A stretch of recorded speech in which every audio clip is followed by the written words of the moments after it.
As the clock strikes 7, the vibes alive. Inner circles here, where voices thrive. Turn on your screens, let the magic unfold. Listening and healing as stories are told. Come one, come all, this is your time. No topics too tough, just heed the calls. From mental health woes to justice we seek. Together we rise for the strong and the meek. A safe space for all, let's lift every voice.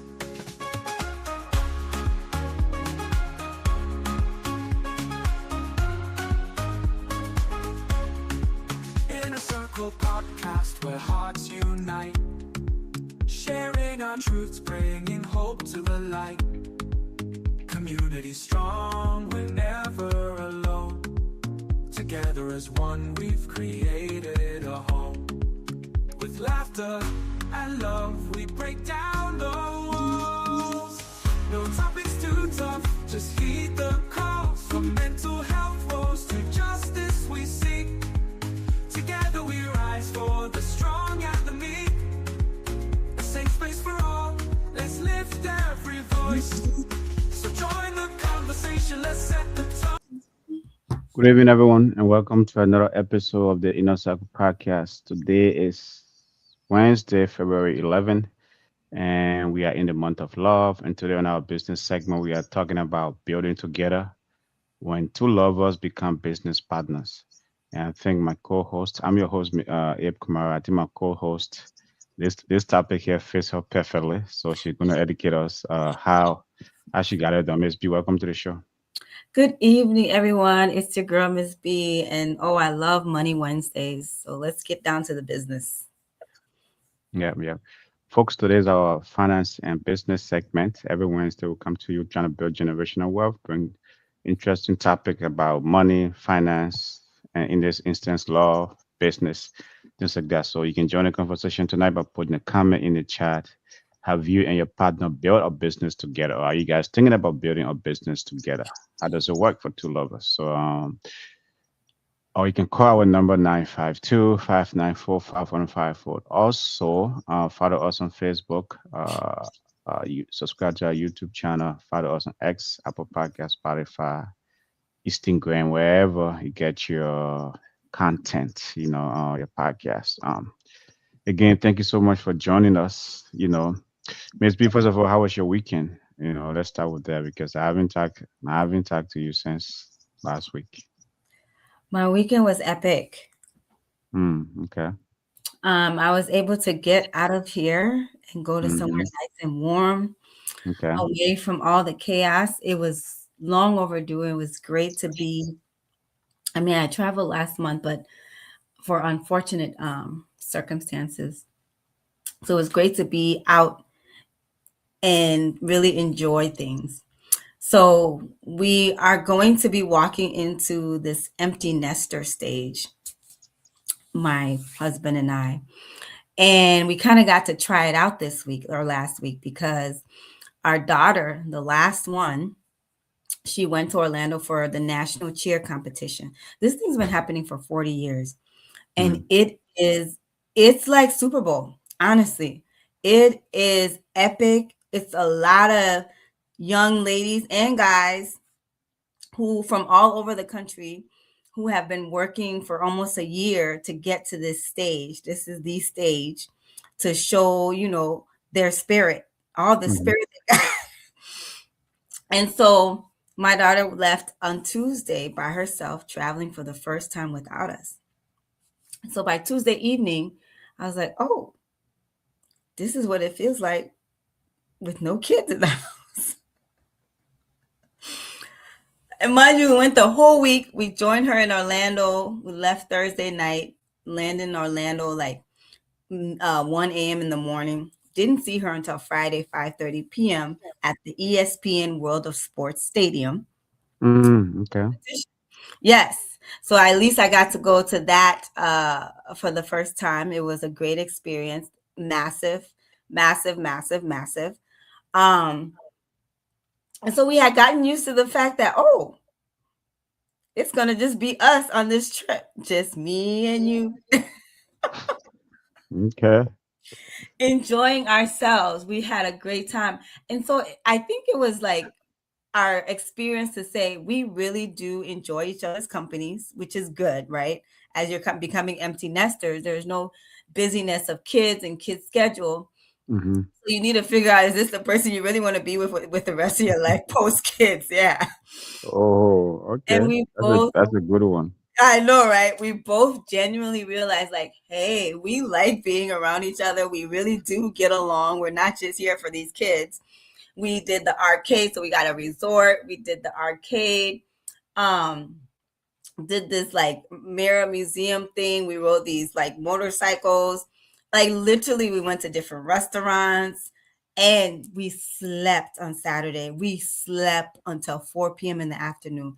It was the best sleep we never knew we needed. Okay.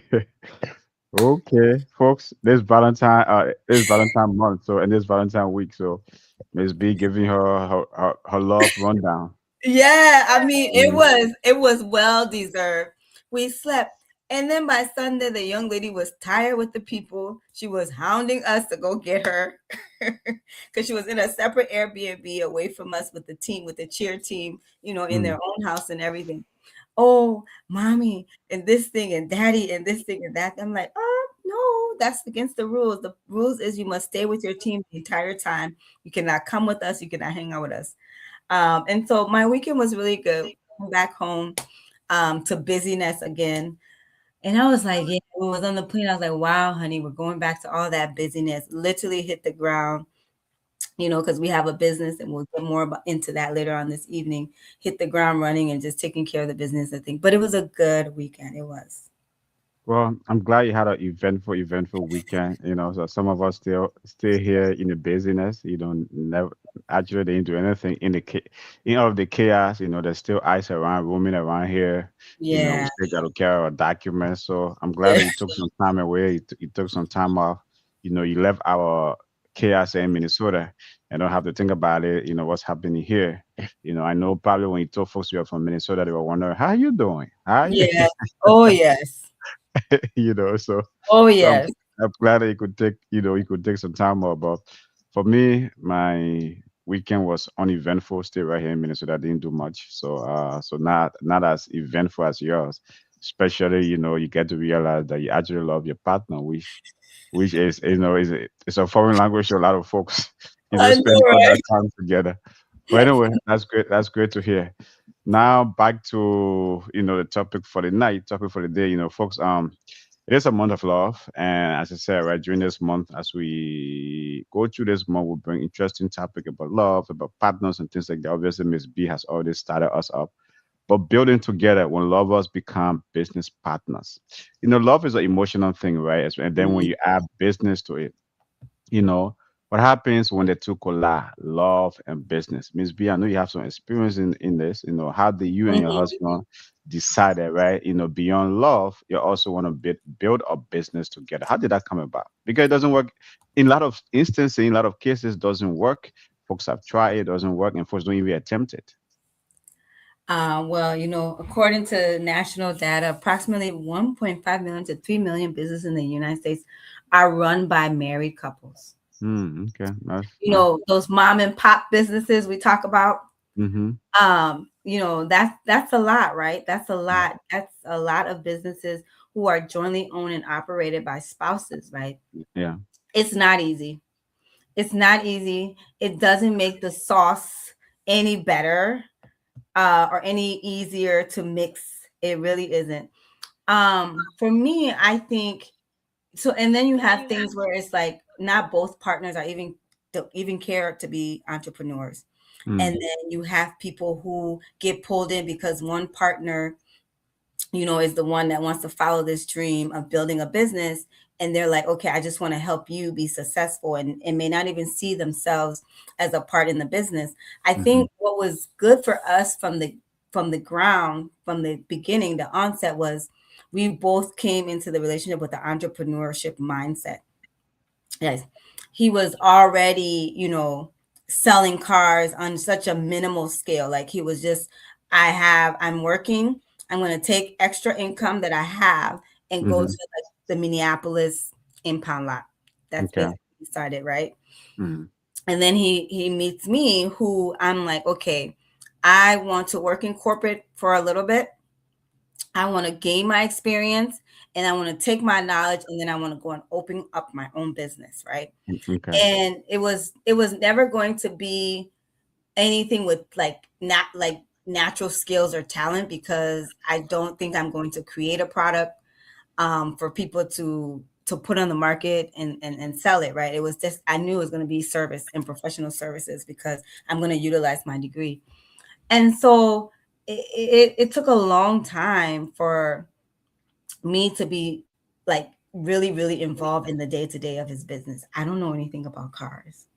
I don't know like how to go to the auction and say this is the car I want to get, or the value of vehicles to say that's a good deal, that's a bad deal.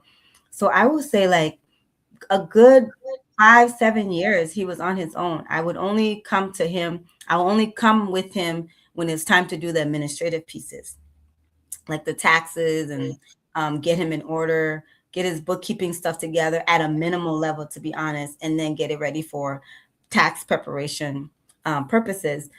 And then maybe I would give him do some referrals, refer people to him, promote here and there.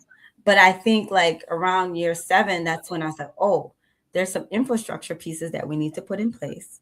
I have these skills. Let me apply them to putting these operations and infrastructure pieces in place. And that's where we kind of really found what our strengths and weaknesses are when it comes to this entrepreneurship journey, and trying to build the empire that we're working on building together. So what I'm hearing from you then, right? In your instance, or in your case, you and your partner came to it. He already had an established business, or maybe as we call it in, A side hustle. a side hustle. He already had a side hustle. And then when you guys got together, right, you didn't really see the value in there, or maybe not that you didn't see the value in there, but you're not that interested, in this so much. So you know what? It's a side hustle. Go about it though. I mean, the fact that he kept pushing, but in a lot of relationship, that it actually breaks it. I mean, for you guys persevere, but in a lot of relationship, it's like if one partner doesn't have any interest, sometimes it doesn't go right? It breaks down the business stops to exist and things like that, right? How did he kind of persevere during that?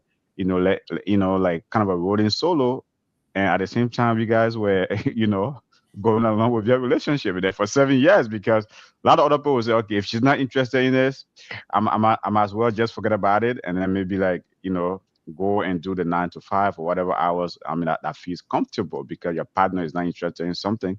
It's just you doing it, and at that point, there's no growing, right? I don't think there were any growth within that 7 years. And Mm-mm. 7 years is a lot of time. 7 years is a huge amount of time. So I think in that time he was supporting what my desire is, and you know what that is, Abe, real estate. Mm, So from the moment he met me, I was like, I don't want to rent. I never want to be a renter. I want to be an owner. All right. My parents, I grew up, they own a home. And for some reason, I just always had this mindset that from my parents' home, I would go to my own home. So literally, we would meet, and I would think less than a year into or maybe a year into our relationship, we purchased an investment property. And so that was him supporting me, right, on what I felt like was a avenue for business, and an avenue for growing wealth. And so in that time, you're indulging me, and then I bring him along. We purchased one property, and then we purchased another property, right?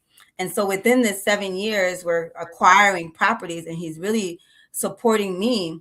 But then, I start to realize like, okay, especially when he quit his job, which he used to work overnight. When he quit his job, I'm like, okay, this is serious. Literally, he asked for time off for us to go on vacation, because you all know we like to travel. And they didn't approve his vacation. He went on the vacation and he decided, I'm done. This was 2014. So he's been officially been working for himself since then. And he hasn't looked back. And so at that point, I'm like, okay, this has to work. And that's when I really like realized that um especially at this point now, he's making money. Let's be honest. He's making good money because he has 100% focus. Like I said, he's doing well enough to leave his job. And originally I was the higher income earner. He becomes the higher income earner basically.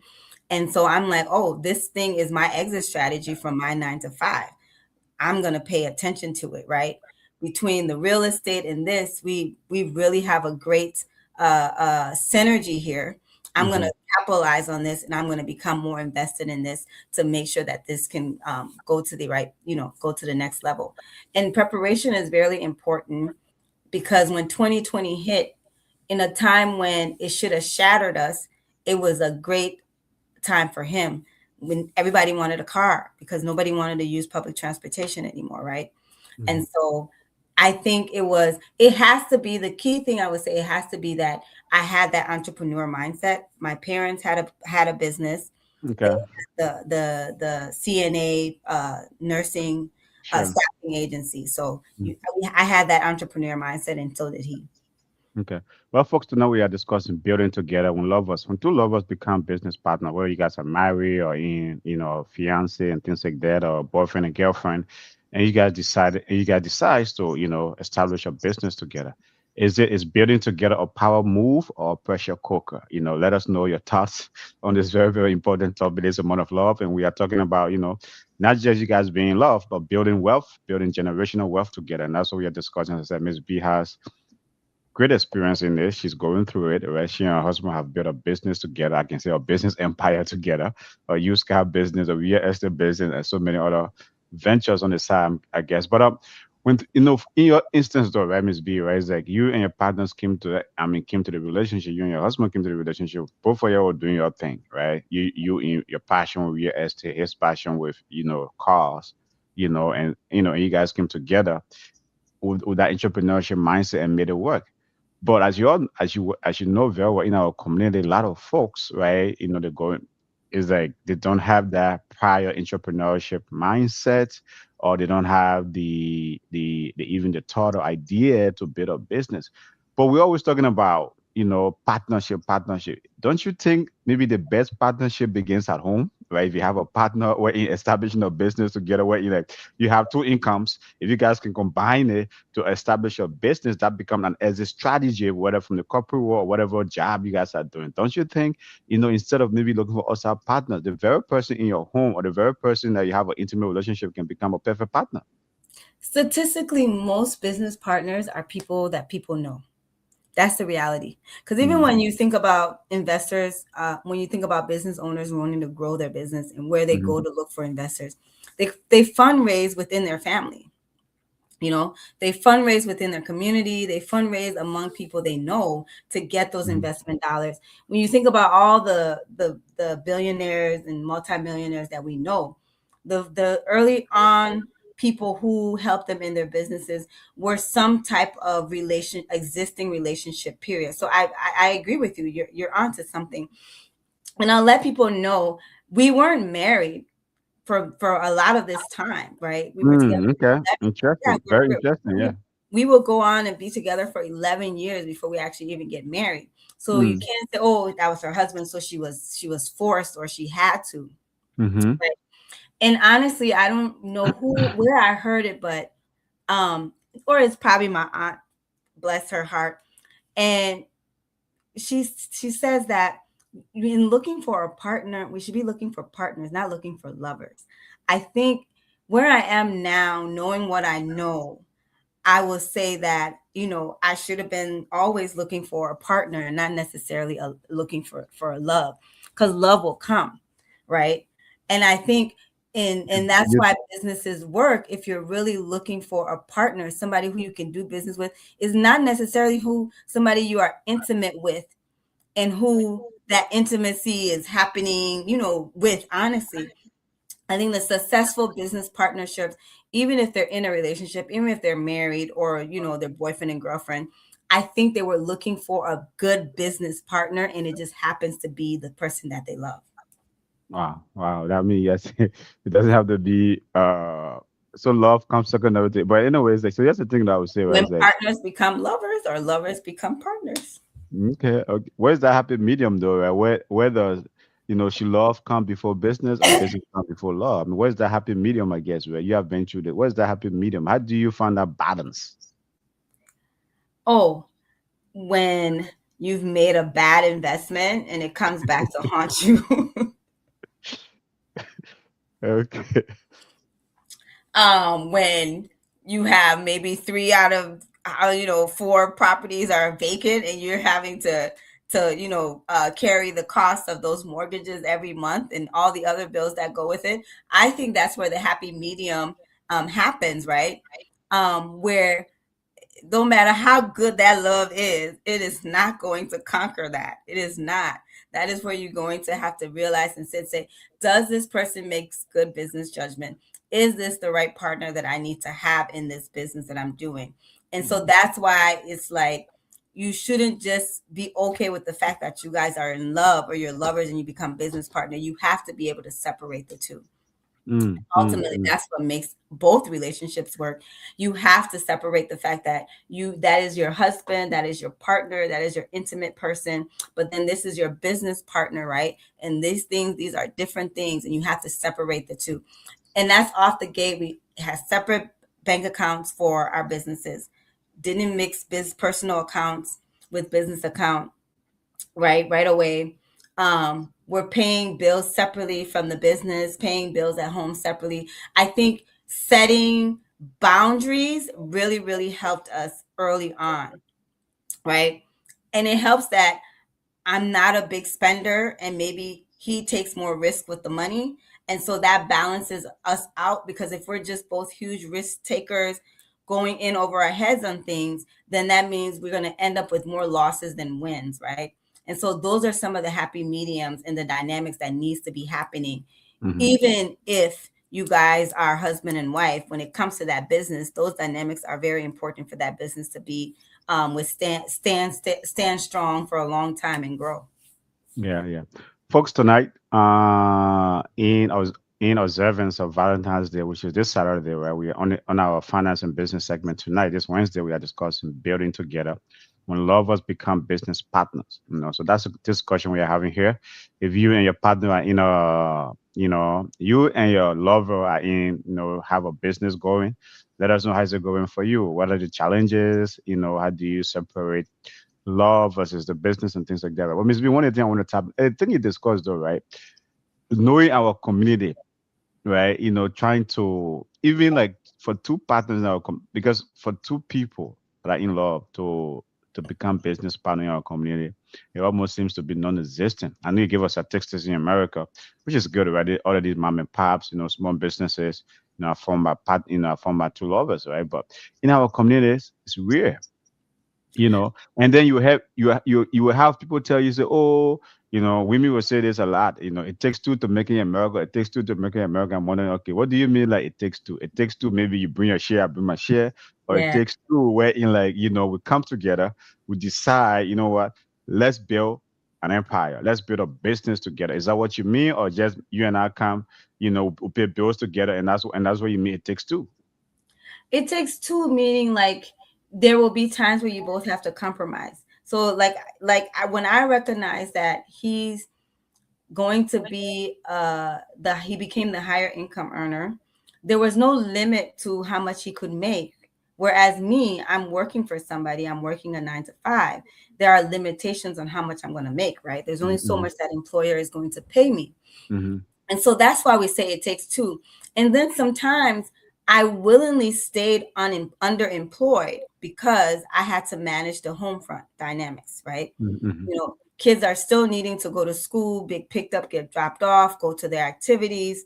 There's a lot of things that needs to be happening in the household domestically. So I couldn't work at my highest potential and make more money because I needed to be home holding down the home front as he continued to be building this business. And because it ended up being something that was a higher income, right? It helped me to be able to stay underemployed. So underemployed, basically, if you have a higher earning potential, folks, and you're not earning your highest earning potential based on probably your experience, your skills, and your education, you're making less than what you could be making if you had gone to a different job or a better employer. And so I willingly stayed in my employment, which I'm still there, but I'm making a lot more these days. Thank God. But I willingly stayed in that job because it allowed me, like I said, to be able to handle things in the home front. You cannot have your partner out there being busy with the work every day.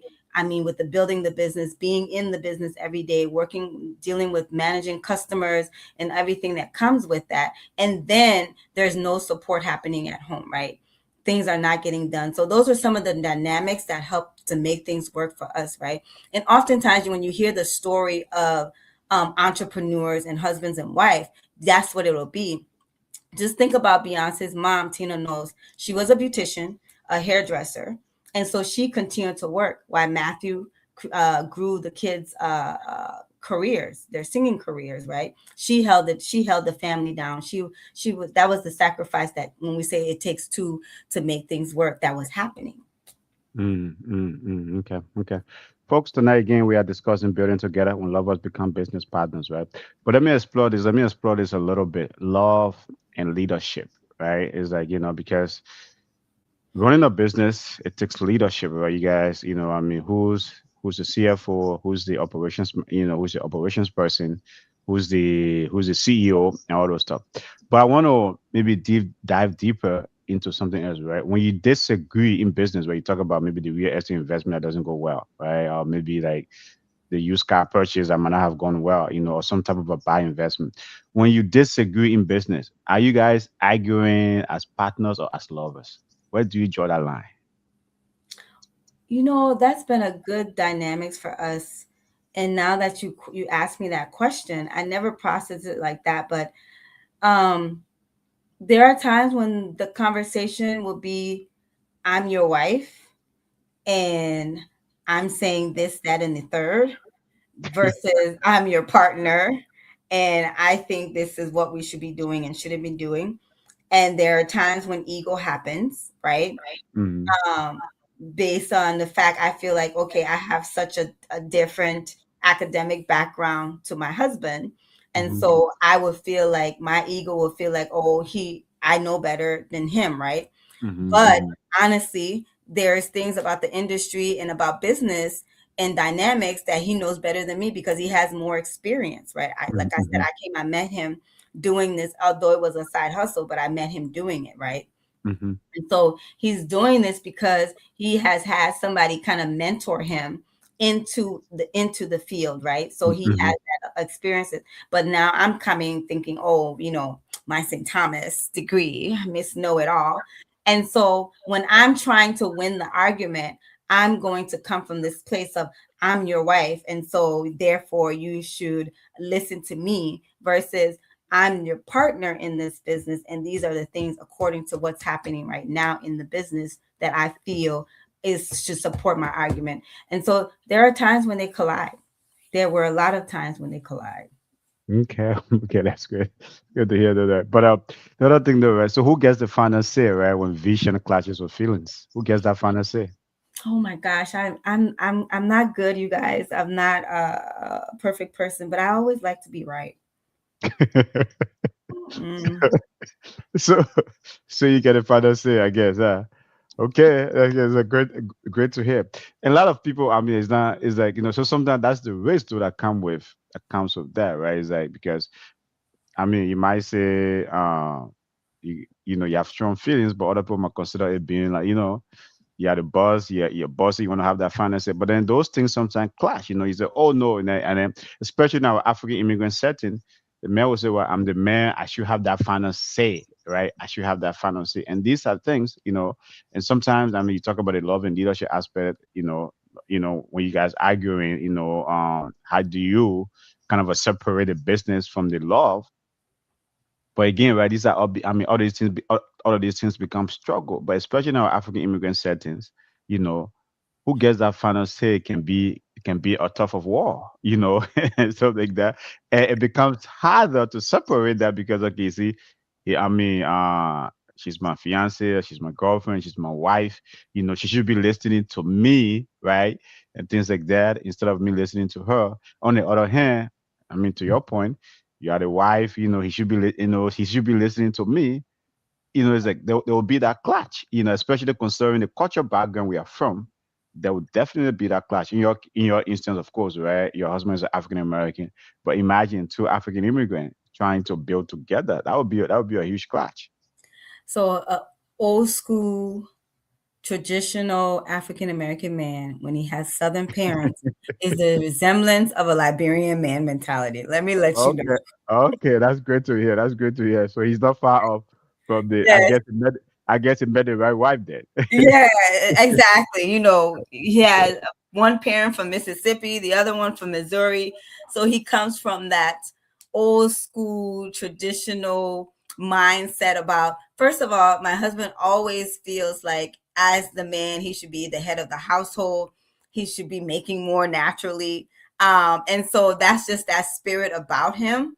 Hmm. And so we're dealing with that. We're dealing with those dynamics. But I Hmm. think what I've always said from the time I started dating was that the first thing is a person needs to respect me. If somebody respects you, they will trust you. And if they trust you, then they will love you in that order. I really believe it happens in that order. Mm.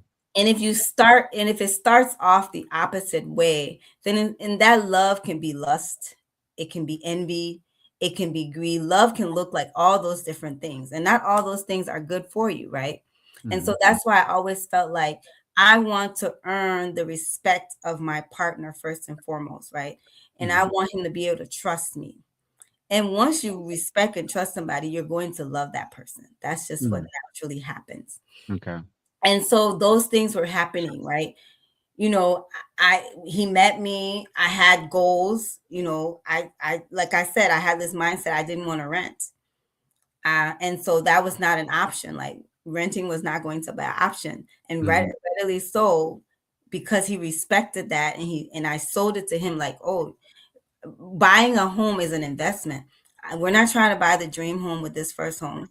Let's buy something cheap, something we don't have to put a lot of money into, live in it for a little while, and then we buy the next thing, and so on and so forth, right?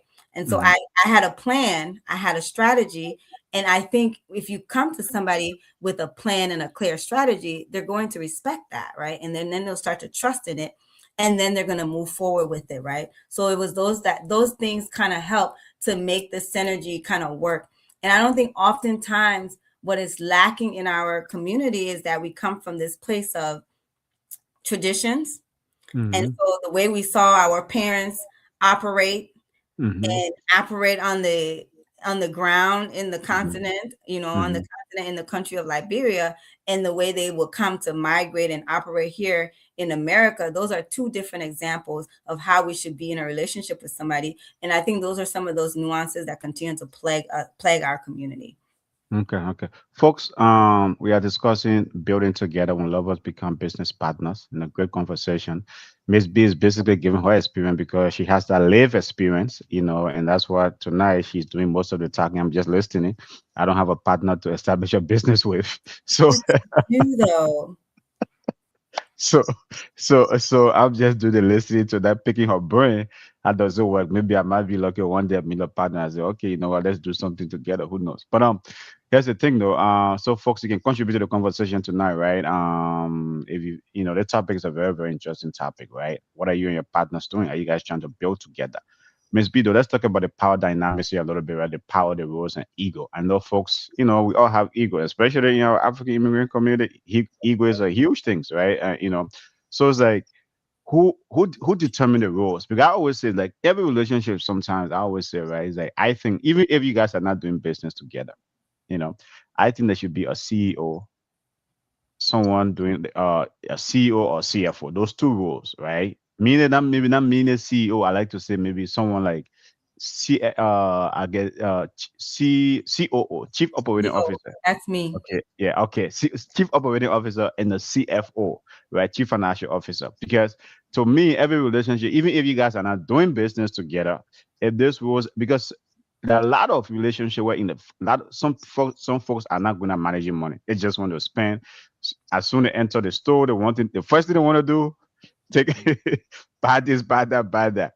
Now there are other folks who, yeah, they might have that problem with managing money, but when it comes to the home, they are very, very good at it, right? They are good at organizing, maybe doing organizing the travels, organizing the family vacations. The home is well taken care of, the kids are well taken care of, everything is organized. Now you transfer that to business, right? Who becomes either the CEO, the COO, or the CFO? How does that power dynamic play? Well, to be honest, it depends sometimes because Mm. I just came from this very people. My family likes to say I'm cheap. I say I'm frugal. So I can tell right away you are the CFO, not CEO, you are the CFO. Or Which sometimes you hold dual role, COO and CFO. that's what I was getting at. And Okay, those roles, I know I'm always sitting in the CEO role, but as far as the CFO, it can fluctuate depending on what the situation is. got it. And the Okay. reason why I would say that because my husband has this thing where he rather pays more for something and let it last longer Hmm. than to buy something cheap and have to keep buying it from time to time. And so a simple dynamic I learned with that would be like furniture in the house, right? When buying furniture for our house. So when I met my husband, he had white leather sofas in Hmm. his apartment from Levitt's. I don't know if you all remember Levitt's. Oh yeah, Levis. Yeah, yeah. We Hmm. talking expensive. And he had paid $5,000 for that two piece. The Wow. couch and the exactly. Just those two pieces. The couch and the love seat. And fast forward now we buy our first property. That same couch and love seat that I will meet my husband with because he pays so much money will go on to be with us literally for probably 6, 7 plus years. Mm. And in this 6, 7 plus years, me buying the cheap dining room table will be purchased about 4 or 5 times. Another thing, our first bedroom set, home furniture, that man gave me $4,000 cash. I said, what? I didn't want to do it. Bought a complete bedroom set. The bedroom set, we still have it. It's in one of our guest rooms till this day. And honestly, the wooden set that we bought, home furniture, and stopped making it that year. That's real wood that we bought, right? You'll never see nobody else with the design that we bought. And so when I say CFO and it fluctuates between him and I, is because that makes financial sense. Mm. Buying something, paying a lot of money for something up front, and it withstanding that test of time, meaning you're not going to have to be spending that money over and over and over again and waste it. And so when he makes decisions around the business sometimes about buying something, I may be scared and hesitant, but then it ends up paying for itself over time. Mm. And there are times because I'm so cheap and frugal, we've missed out on good opportunities. So just imagine the housing market had crashed when we started purchasing '09. There were times when things in Brooklyn Park was as cheap as a two bedroom, 1.5 bathroom townhome, 2 levels was as cheap as $5,000. That's how bad the market was, right? Hmm. And my fear of taking risks sometimes ends up we miss out on opportunities Okay. because I just want to keep holding on to the purse string and holding on to the purse string. Okay. But it comes in handy sometimes when his eyes get bigger than his wallet and I have to calm him down and be like, no, no, no, no, no. Makes no sense for us to purchase a Bentley. I don't care how good of a deal you think it is right now. It makes Mm. no economical sense for us to purchase that. And when he sit down and he think about it, he's like, okay, yeah, baby, we can pass out on this one. It doesn't make sense. Okay. Okay. Okay. That's great to hear. Folks, tonight we are discussing building together when lovers become business partners, and Miss B is, educating over life experience, right? Stuff like that. So, what happens though, right? When one partner is more ambitious, more visible, or wants to be more successful? Because sometimes, I mean, to your point about maybe the Bentley issue, not even a Bentley, but one partner want to, I should sometimes call it in our community, right? One partner want to get rich overnight, right? They are very, very, very ambitious. They're more ambitious. They want to be visible. They want to flaunt that wealth. How do you find again, right? How do you try to put that in check? You know what I mean? Or how do you find out? How do you make sure it's like, God, I know we want to be rich. We have to establish this business. I know we want to get there, but number one, we got to know it has to be baby steps. It cannot be done overnight. It has to be a process. In like a lot of the time, our community want to do everything as an event rather than a process. How do you make sure? How do you make sure as business partners, lovers that are business partners, someone who want to be more ambitious, want to be rich overnight? How do you keep them in check? It's hard. We've been there. We've crossed that road. It has happened. Um, but I think what has helped with some of that ambition or maybe overspending was always having that mindset that we're going to take care of what needs to take care of first. And if you play with the rest, unfortunately, that's on you because that's money you're playing with that could have gone somewhere else. And so we've been there. There we have the Super Bowl, chasing Super Bowl every year, different state. We've had the what's the other one he used to do? So All you Star guys have Weekend. so you guys have attended Super Bowls. 10-day Super Bowl, yes. Okay. All Star Okay. weekends, chase after the All Star weekend. Um, and so there are times when I was like, okay, you work so hard. There's nothing wrong with playing. Um, Purchasing of the Maserati, purchasing of the Porsche, you know, and then you go through that, right? But I think what has helped us, no matter what, we put our bills first. Mm. No matter how much we're gonna play, we're gonna put our bills first. We're gonna always make sure that we have rainy day. Our bills are always paid. Never, even in the midst of COVID, when some people unfortunately had to do forbearance or modification or what have you, every single mortgage, all our properties got paid every month. We never missed a beat because of that mindset and having that level at least of disciplinary. Could we have been a little bit more disciplined through this journey? Yes, but we were disciplined to an extent to say we are going to prioritize paying our bills first. What will you tell partners that are struggling with that? What will you tell them? I know you guys have been through that by the end of the day, right? You guys have always been grounded. That's what I'm understanding, right? Yeah, you guys at the end of the day say, gosh, you know what?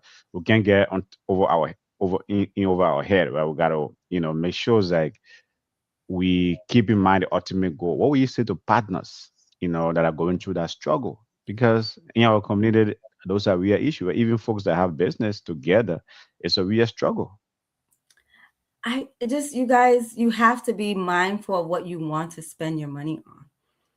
Like, comfort is not wearing the Gucci and the Prada and the Louis. Hmm.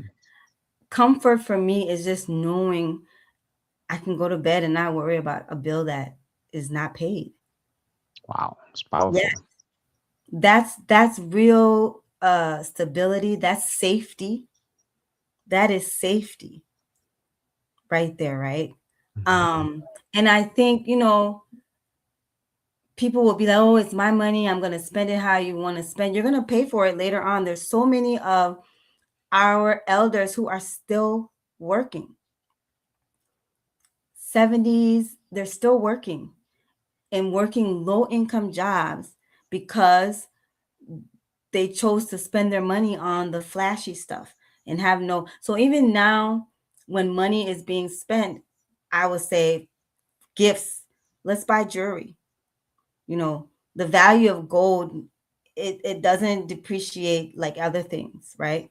Mhm. So just if you must spend, just prioritize that whatever you're spending your money on today will still continue maintain its value into tomorrow.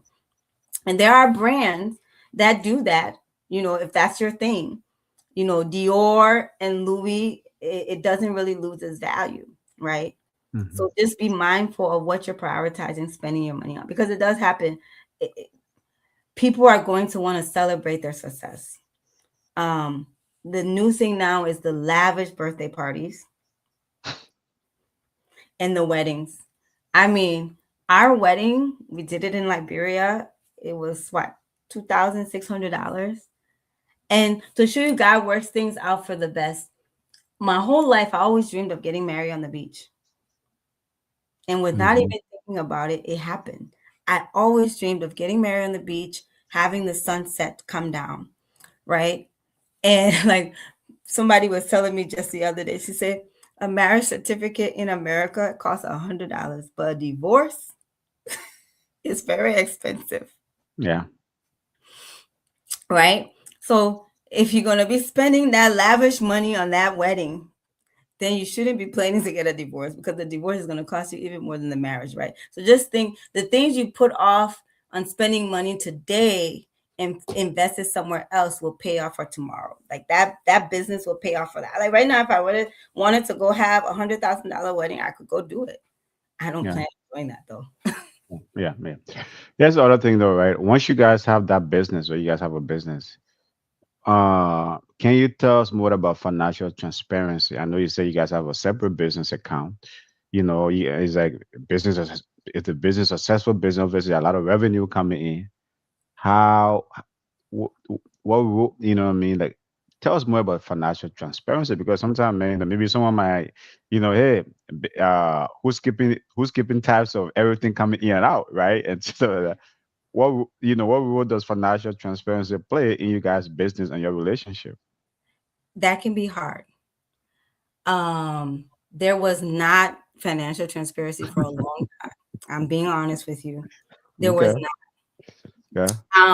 and I think my husband, again, being an old school and traditionals, most old school men, they don't concern themselves with how much money their wives make.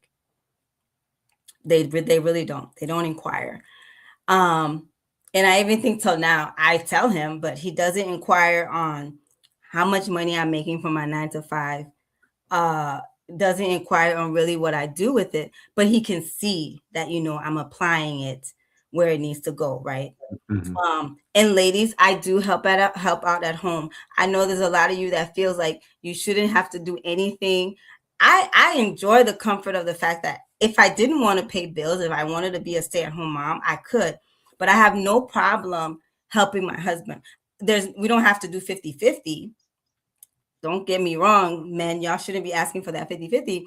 But I do my part. If he's going to take on the bigger hurdles and the bigger bills, let me do the little. It's not going to hurt you to pay a light bill. I pay my own cell phone bill.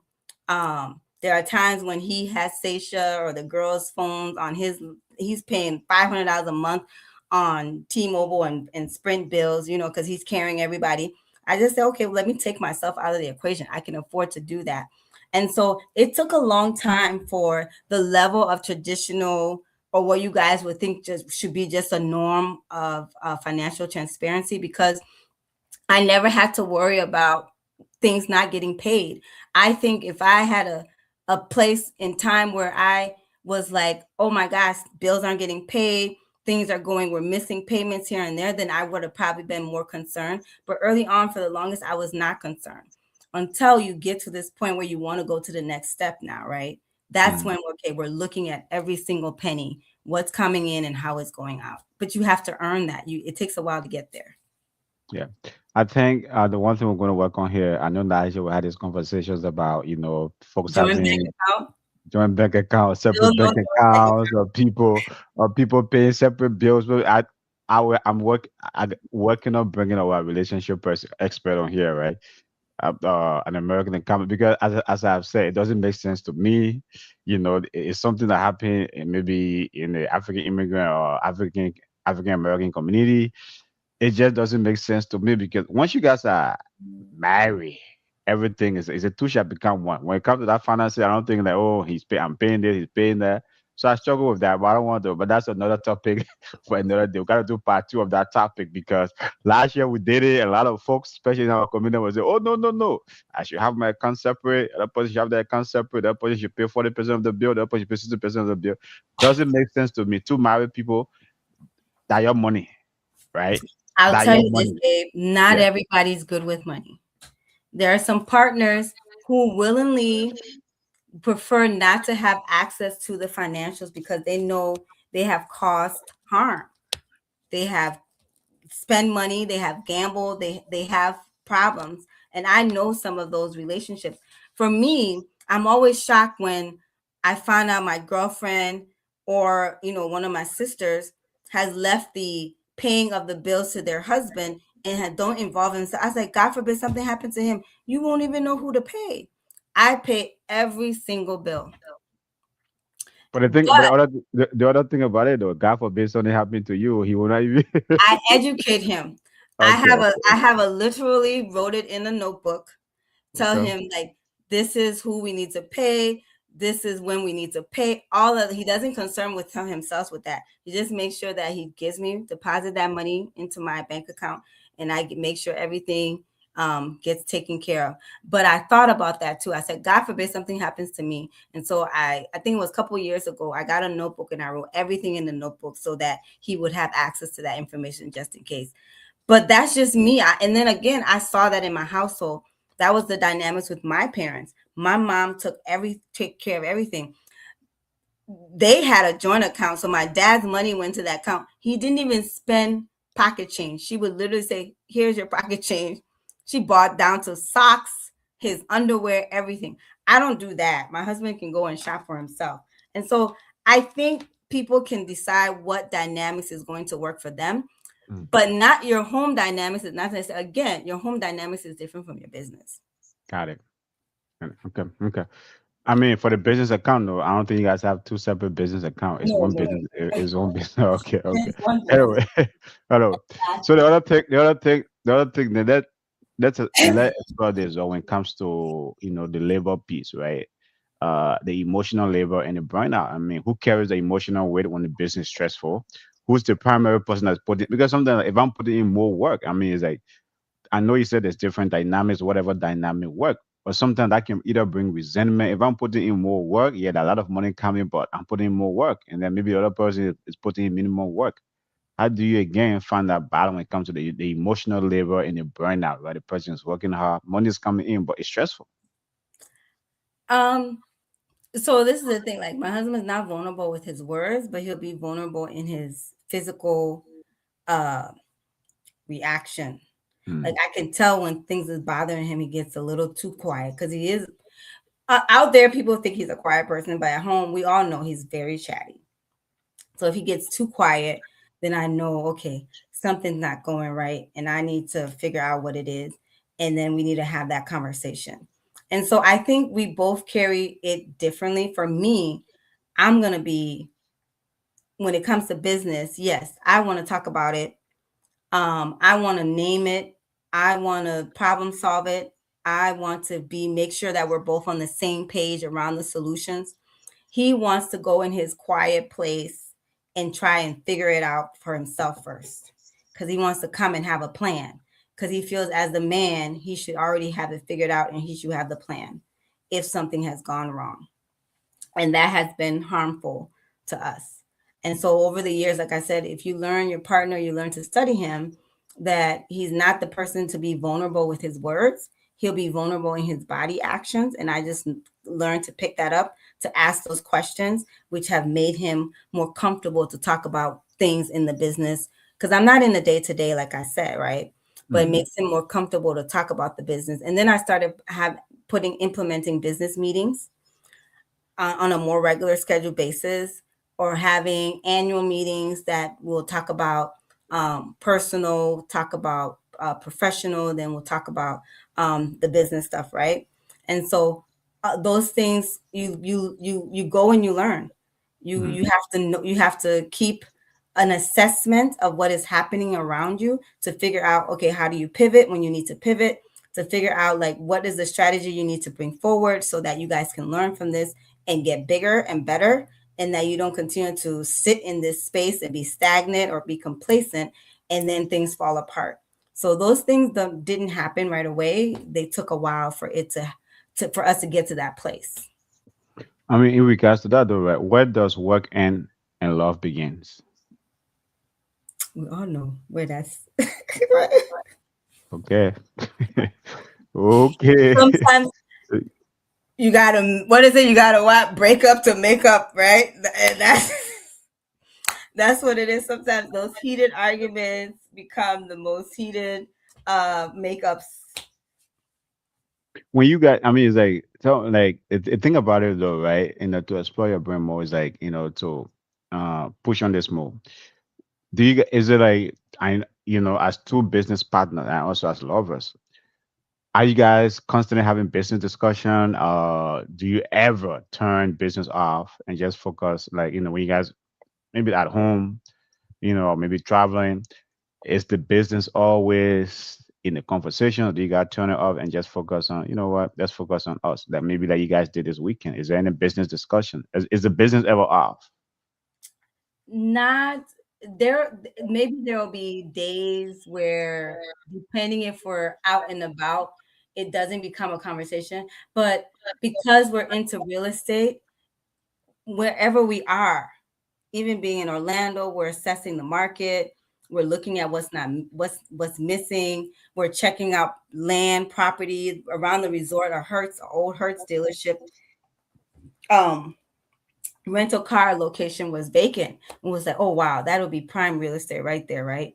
Look at all this land sitting in this huge commercial node. So no, we're always thinking about what's Hmm. that next move, what's that next step, because we both enjoy it, right? And Okay. that's a part of, and that part honestly comes into the lovers now. That's where the business partnership kind of helps to make the lovers thing, to continue to be spicy, and to come to continue to be growing and cementing that. Because there are people who get a divorce, but they're still in business together. They're still So doing let it. me ask you then. I mean, let me push you a little bit. Then I'm curious. Like, does working together then deepen the intimacy? Yes, Okay. It yes, brings you guys closer together because not only you guys are just focused on love, but because you guys are business partners and you guys are constantly maybe strategizing, talking, thinking about the next move, it actually yes. build intimacy because you guys are always in each other's face, you guys are always talking. And then, the closeness, the intimacy, the friendship the bond becomes even stronger. Seriously, like we'll be at a restaurant and something business wide, we'll both be thinking the same thing and be like, yeah, baby. See, that's why we together. Cause yeah, we be on the same page. Da, da, da, da, da. And we'll hype each other up, and then we'll go home and we keep that hype going on. And you know what I'm saying? And yes, that really, because it's like this weekend was an example of that, right? Like I said, we got to see that we genuinely like each other.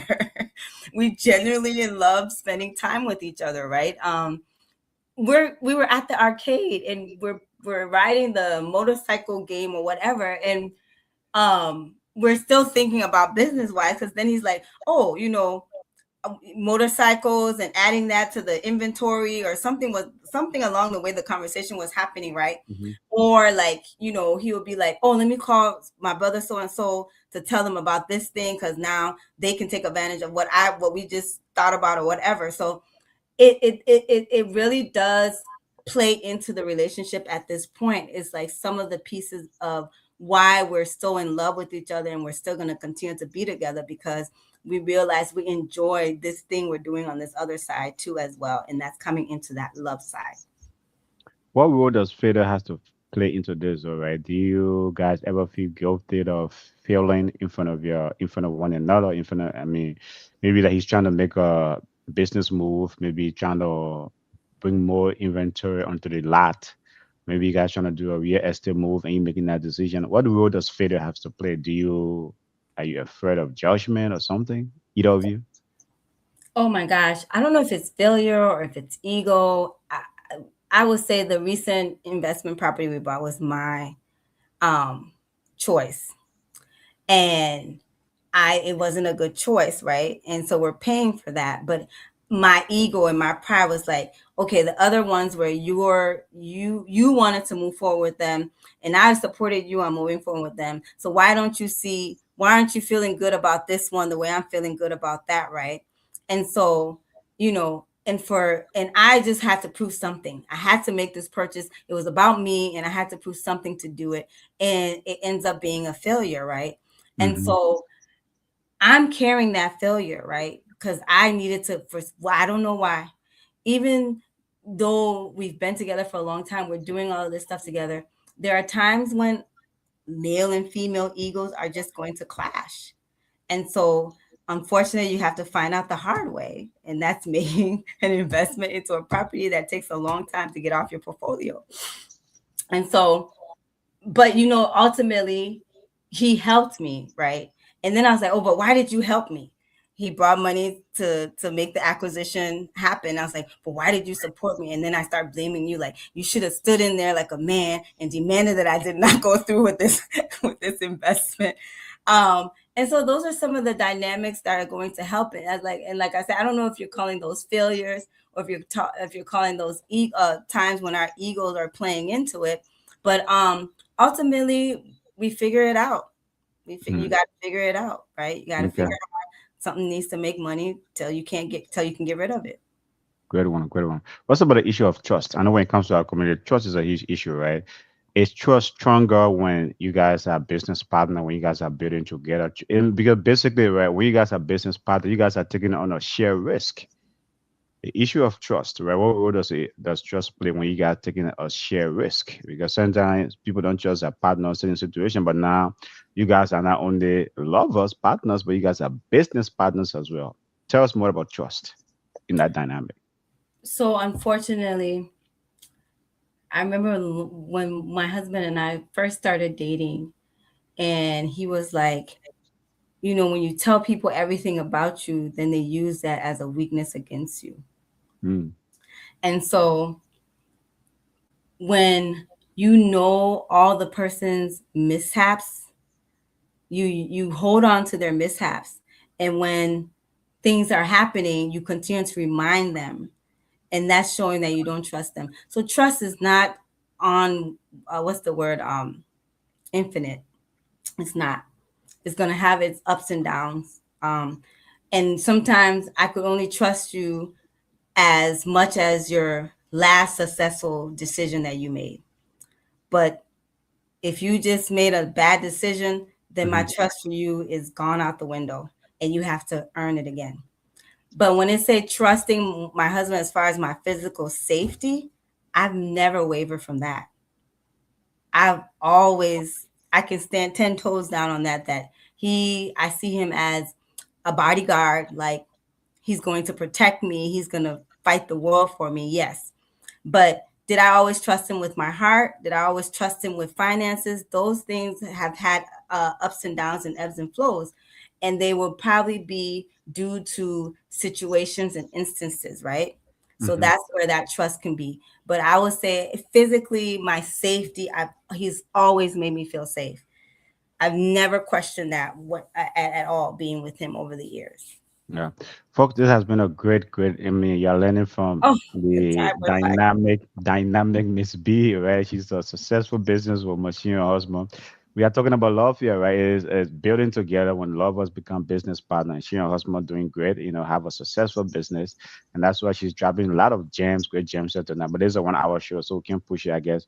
The last thing I want to ask you here, right, is what matters to you guys more, building wealth together or building peace together? Ooh, peace. Um, in this time and space, and we realize that on this weekend too, that we enjoy the comfort of peace.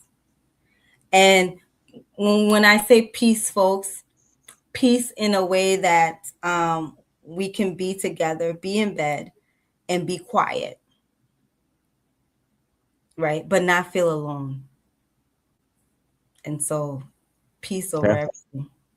Okay, well, folks, I mean, as I said, right, today she did most of the talking. It's our finance and business segment, but she got it. I mean, she's the one have that live experience, and that's what we brought this topic. And we don't even need a guest for that kind of topic, right? Is that because we have my co-host here, she's living that experience, and it's one of your own who's telling you that not one person giving you that how they did it, like your own African immigrant person, like your own Liberian sister giving you her live experience. So it's been a great conversation, right? So thank you so much for joining us tonight. But Miss B, though, as we close, what's the message to the folks out there? To all these, I know, like this Saturday, the restaurants are going to be packed. Folks are going to be buying crazy gifts and stuff like that. What's your message to, especially to our African immigrant folks, partners, lovers out there? What's the message to them when it comes to building business? Because I think maybe that's the missing sauce in trying to build that intimacy. That's the missing sauce in trying to build that friendship. What's the message to them? My message to you is, why are you indulging in Valentine's Day? Okay, you should be building a business, right? Is that right? Is that what you're trying to tell them? Okay. You don't need American holidays to tell you when to celebrate each other, right? You don't need Mm, Valentine's Day. Unless maybe there's like a comedian, DL will be in town this weekend. Shout out to that. mm. And then on Monday, Dave Chappelle will be in town, right? And He's so, coming yeah, back. He's coming back. yes, he is. He's going to be here on Monday. Okay. And Oh, so, Monday's a holiday. yes. And so Okay. I'm excited about, I love Dave Chappelle, right? We both like comedy. So we go to comedies all the time. We went to Cat Williams, and now we're gonna go to Dave Chappelle, right? So if you're out this weekend because of the two people that I just named, it makes sense because you're not gonna see them any other time. And that's an experience anyway. That's an experience That's that an you. experience. That's a probably once in a lifetime experience if you've never Yeah. seen these comedians before. That Mm-hmm. makes sense. Invest in an experience, right? Mm-hmm. Otherwise, why are you getting caught up in the old hokey dokey flowers? I know Taylor May and I was here on last week Mm-hmm. Mm-hmm. telling you some more affordable ways to celebrate Valentine's, and not to look at it as just as one day to go out and spend all this money, right? And so my advice to you is, how do you do Valentine's for free this year, but yet still make it exciting? Wow. Okay. Well, folks, as I said, right, you have heard from someone who's one of your own, doing her thing in the community, doing her thing in her own way, she and her partner, building together, building generational wealth together. And that's what this topic was about tonight, building together when lovers become business partners. And she dropped some great gems here tonight, provided some actually from the female side, but it makes sense, right? It makes lots and lots of sense. It I wasn't think bias. no, exactly right. It make a lot and lots of sense. But thank you so much for joining us tonight, folks. Hopefully, we'll see you guys back here tomorrow for another interesting topic. Miss B, it was a good conversation. It felt like an interview, but man, I needed to pick your brain because it's a live experience, and so that was great, folks. Appreciate We it. hope you can watch this segment, man. It was a great segment. It's a great Valentine's Day segment. I think she's asking for. She's telling you, right? The last advice: do Valentine's Day for free. I think watch this segment, right? That would be that would be a good one, so that you and your partner can try to build, try to build wealth together. So thank you so much, and we'll see you guys back here tomorrow. Good night. Good night, everyone. In a